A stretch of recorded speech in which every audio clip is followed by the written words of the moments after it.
probably been the best day for the receiver so far? Agree, disagree, not sure? I usually reserve that right till after I watch the tape. It felt like it was a good day though. Do you feel like where do you feel like you guys left off last spring and where you're at now? I think it's how night big and is the day. group? I think it's night and day. I think the guys know what to do, so now they can kind of focus on the technique and the details and the how to do it. And ultimately, that's the most important thing is how you do it. And so I just think in the spring they were just learning it. It was like learning a new language. Now it's like, hey, what is the subtleties to it when the defensive variables change. When you're learning just a new playbook, you have a lot of new players on this team. Do you feel like the spring they kind of nailed most of it down, so they're able to kind of focus more on their technique, playing faster during fall camp now? Yeah, I think that's what you're seeing in some of the guys. It's just a comfort level that wasn't there in the spring, so now it's they can take it to the next level and keep progressing. Looks like you've kind of starting to develop at least a group of four that could be kind of guys that count, like Clemens and Noga and Trent Walker and David Wells. Is that fair to say that those four have kind of established themselves near the top? Yeah, I think they're playing good ball. I think Taz Reddix is playing as good as anybody this fall camp. Yeah. If we had to play a game tomorrow, there's no way he wouldn't be on the field. I think the dude's playing really good football right now. Yeah. What has Darius Clemens brought to the receiver room? What he brings to the earth. He's a good dude. He's a good football player. He's got size. He can run. But he's still progressing and learning. And he didn't do anything in the spring, so he's got to knock the rust off his game a little bit. But he's awesome. Good to have. Good energy. He's got a maturity about him that I appreciate. He's super coachable. You can get on him when he makes a mistake. He wants to be coached, which I think is the most important thing for any player, is to want to be coached. As the receivers coach, what is the difference between coaching last year's group with all the experienced guys and this year's with not anywhere near that? You don't take for granted what you think they know, because in some instances they don't with this group. Last year we had a group of guys that had done it. Honestly, the biggest difference is probably the meeting room. Like, we don't have the guys in the room that can catch my flaws when I miss a coaching point. Last year, Anthony Gould could say, "Hey, coach, no, I remember when Isaiah Hodgins was here, you told me to do that." We don't have anybody that's kind of that guy in the meeting room. So I think that's really the biggest place it shows up. And so I just got to do a better job and really be focused on making sure that I detail everything I teach and say, because it's a good chance that it's the first time they've heard it.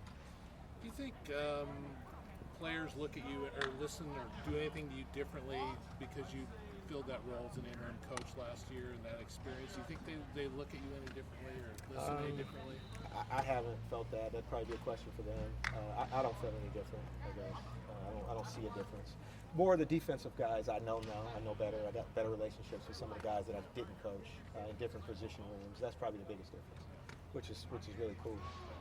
As somebody, you get a first-hand look at the quarterbacks. Just how do you assess that group right now, and how do you assess the chemistry building between those guys and your group right now? Yeah, honestly, man, I got my hands full with the room I got. I don't spend too much time critiquing those guys. They got the head coach and the offensive coordinator, and they got plenty of people in that room working with that group. So I support them in the ways that you support all the players on the team, but I'm not. I got enough on my plate with the guys I coach. Jordan Anderson was a early enrollee in the spring and getting back in fall camp. Just what's his progress been like as a freshman on the squad right now? Good.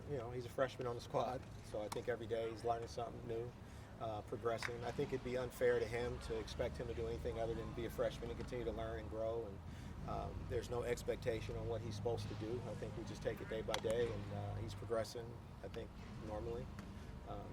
But yeah, there's no, the recruiting piece of it, I know sometimes guys get, now when I say guys, I mean people outside the building, the 4-star, 5-star, he's supposed to be this, he's supposed to be that. He's a freshman, learning a college offense, playing college football for the first time, and that's not lost on me. So we're going to take it day to day, and he's a trooper. He's going to learn from his mistakes. He wants to be coached. I think he's a mentally tough kid, and we'll see where he's at once we get to game week. We've talked a lot about David Wells' speed. Saw it on display today and some of the 9/11 stuff. Just also, again, what are you seeing out of him, and what's really stuck out to you?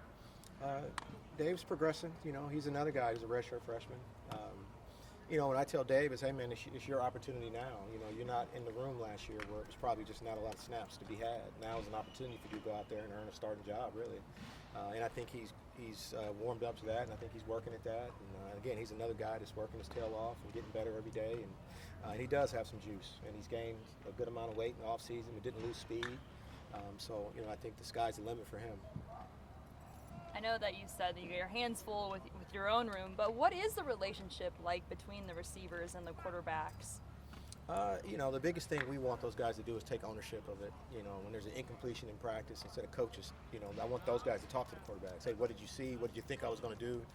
Because at the end of the day, you know, I tell the players all the time, part of being a really good player is overcoming coaching, right? And going out there and making a play despite what the playbook route depth might say or whatever. Like, you got to be able to, you know, you play the game, you're in the lines, and so I think that relationship between the quarterbacks and the receivers has got to be one of trust and communication ultimately at the end of the day, because it's a marriage.